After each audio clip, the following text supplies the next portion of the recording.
So ayan, natapos na natin ang wiring at tayo naman ay magli-layout. So ganun pa rin, kung saan tayo nagsimula mag-wire, so doon tayo magli-layout. So tara na. So sa unang layout, tignan nyo muna yung Yamadori trunk. So ito yung sinasabi kong Yamadori trunk. So kung saan natin ilalagay ito. So kadiretsuhan lang nitong Yamadori trunk. So pag nilayout natin to, yung movement nito, magkakaroon lang siya ng movement. Pero kadiretsuhan pa rin siya ng ating Yamadori trunk. Kanina sabi ko, ito, nung unang layout natin is nandito sa gilid, napunta ngayon siya sa taas. So ito yung tinatawag ko na 12 o'clock. So dadali natin siya ng 1 o'clock.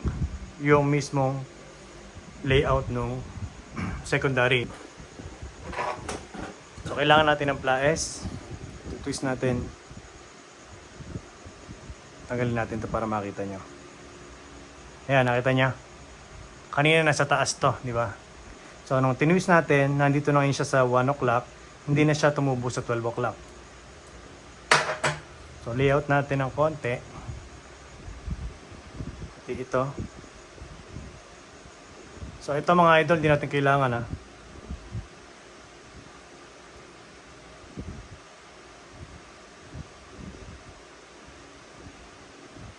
Then ito, layout din natin. Papunta dyan. Yun. Naipit yung sanga.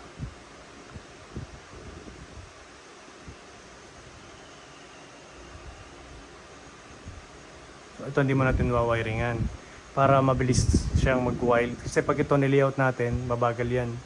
So after natin ma-layout to, ito wala ito ha. Diretso lang natin para maganda tignan. Yan. So ito yung kailangan natin. So yung pagkasunod-sunod ng ating layout, pagkatapos ito naman.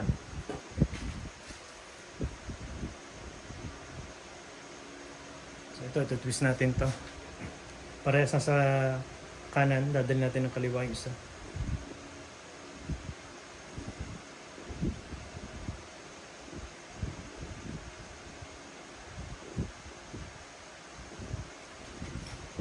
So dito naman tayo. Baba natin ng konti. Tapos ito naman, tutwist din natin kasi nawala na sa hulog yung isa. Ito tama.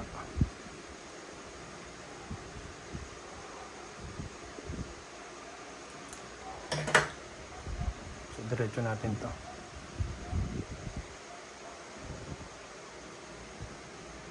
So ito yung 2, nasa 12 o'clock pumasok. Gawin nating 11 o'clock. Dali natin dun. Iyo.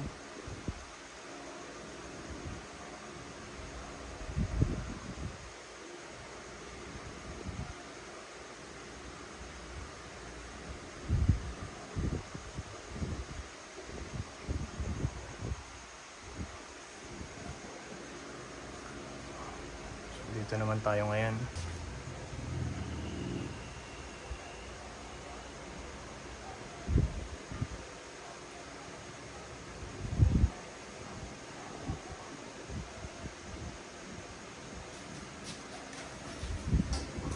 Baliktad. Dapat yung 1 doon pumunta, yung 2 dito.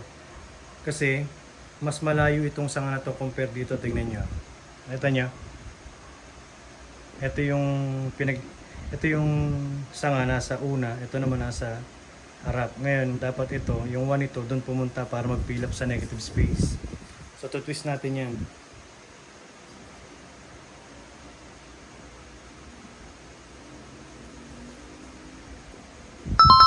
Yun. Sa kabila na siya.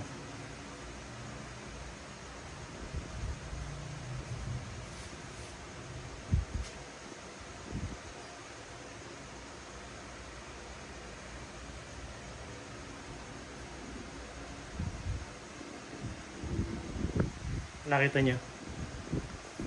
Mas malapit to dito. Kung ito nandito, malaki yung butas dyan sa part na yan. Dito naman tayo ng isa dip.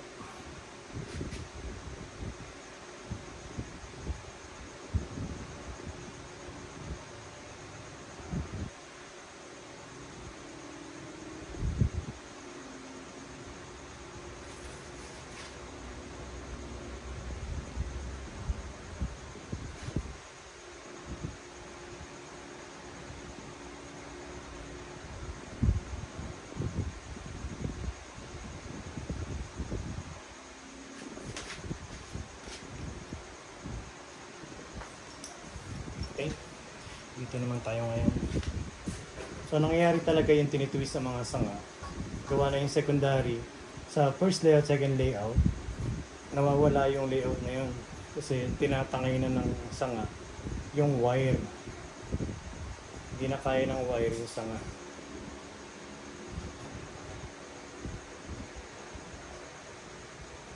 Kaya dapat kapag nag-layout ulit, itama na ulit siya. Ito naman tayo.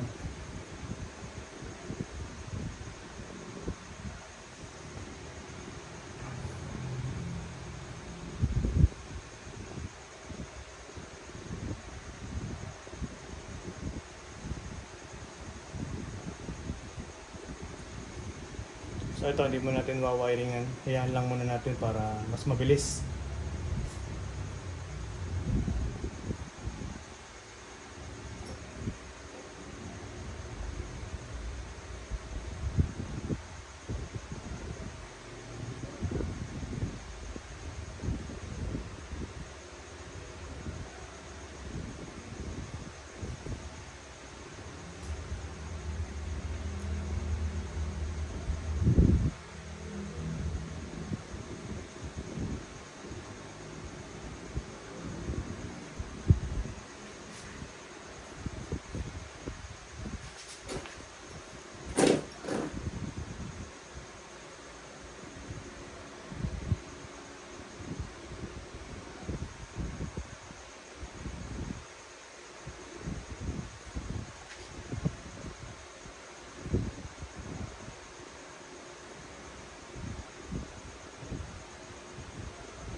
Dito naman tayo ngayon.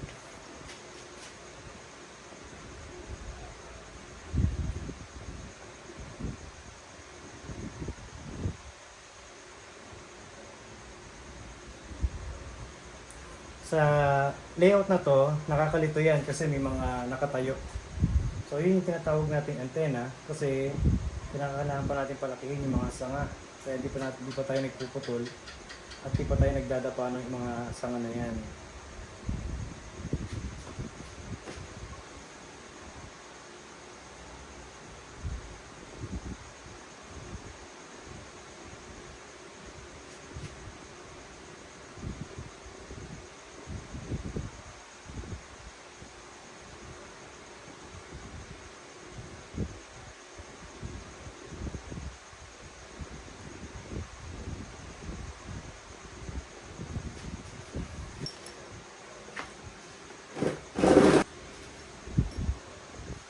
Dito naman tayo ngayon.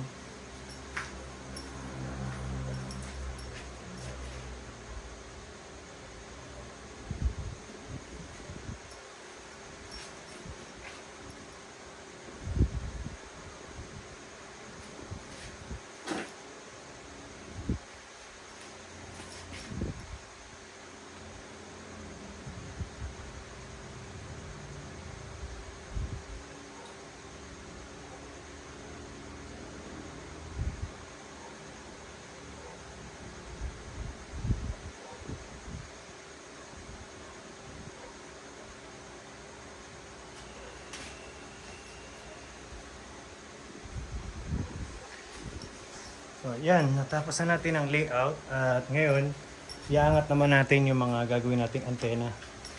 So, ayun mga idol, natapos na nga natin i-layout itong semi-cascade bantige at hintayin natin yung mga susunod na update pa sa paggawa ng bantige na to. So, yung susunod na gagawin dito mga idol ay iaayos na natin lahat ng gin.